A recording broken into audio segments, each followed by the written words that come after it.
Welcome to the season in which I am the most powerful. Last year I did a Books for Taurus season general reading recommendations, and then this year I saw that Emma, the Taurian Queen of my heart, did a Taurus TBR on Book Talk, and I said me too, yes please. The first book on my TBR is also intricately linked to Emma, and that is the first book in the Bride Quartet series. It's called Vision in White. Obviously we're going to be reading Nora Roberts during Taurus season, okay, as a buddy read. It is Nora Roberts normcore, meaning there's no fantasy elements involved, which I'm okay with because I just came out of a real wild Nora vampire fantasy moment that is soon to be discussed. And wow, does this just look like a romance book from the 2010s, okay? The square French tip manicure, okay, we're about to be in it. Another book I'm gonna try to get my little hands on is Hamnet. I've seen this one making the booktube rounds. It's been a long time since I've indulged in a booktube like literary fiction moment.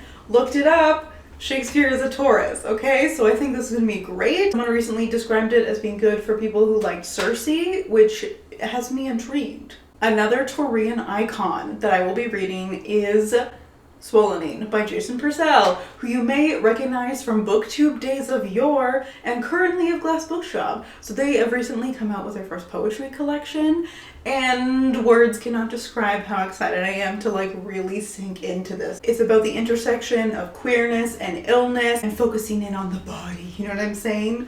Perfect. Of course there's gonna be more romance, okay? Venus is ruled by Taurus. It truly is the time. One I was looking forward to coming out was Savvy Sheldon Feels Good as Hell. This one feels like not only in just being a romance, but like specifically the vibe I'm getting of it is very like Taurian luxury. You know what I'm saying? That's just the energy I have received from the book cover and title. And then I also have a bunch of romances on my NetGalley that I really need to get to.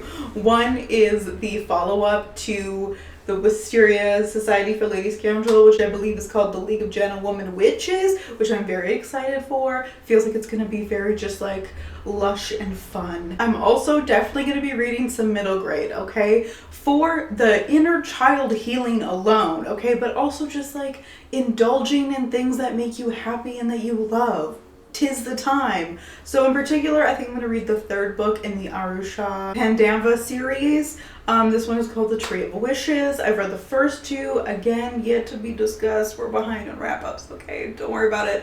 And I am very excited to read the series. I love it so much, even though Arusha is a true Aquarian icon, okay, it still counts. Currently continuing on with the Mirror Visitor Quartet situation, and then also definitely going to read the second book in the 13 Witches, okay? So we've got some incredible middle grade on tap to indulge in. Lastly, of course, we have nonfiction. So one that I'm almost done, which I was already reading because it's part of my like theme for my book club, Two Trees Make a Forest, In Search of My Family's Past Among Taiwan's Mountains and Coasts by Jessica J. Lee. So this one is about the author, who is an environmental historian, going to Taiwan, recounting like her family's history of them moving from mainland China to Taiwan during the Civil War, nature-based discussions and history of the island. You know what I'm saying? So we've got lots of overlapping things here.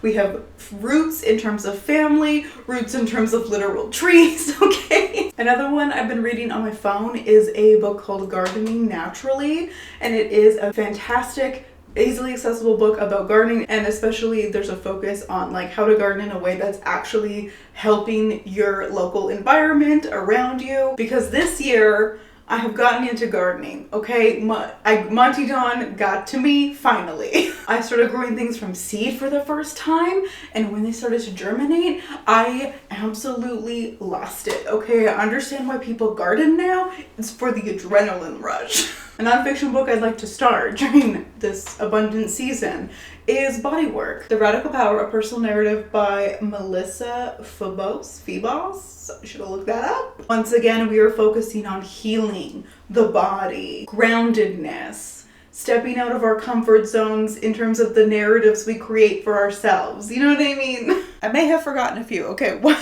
that I want to read like this week, again for the book club, is Without Apology, The Abortion Struggle Now. So this one I got from Verso Books. I got it mostly just to add on to an order. I'm a little suspicious because it claims to be an intersectional approach and account of the abortion as a particular part of reproductive justice movement in the United States in particular for this one, but I'm not convinced that that's going to be the case. However, I have it, so I'm going to read it.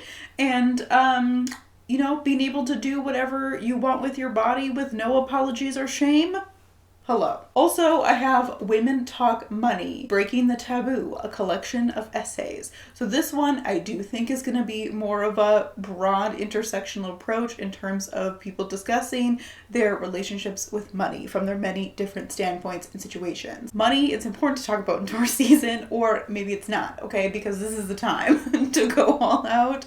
In general, the Taurus relationship with money is potentially fraught. So this is a good time to think about it from a more like justice-oriented perspective. That's everything I have pre-picked out, but I'm sure it's gonna be just a wild, sensual ride, as always. Please let me know if you have any reading plans for this time of year. Spring plans, whatever it is. Would love to hear it. But thank you so much for watching. I'll see you soon. Bye!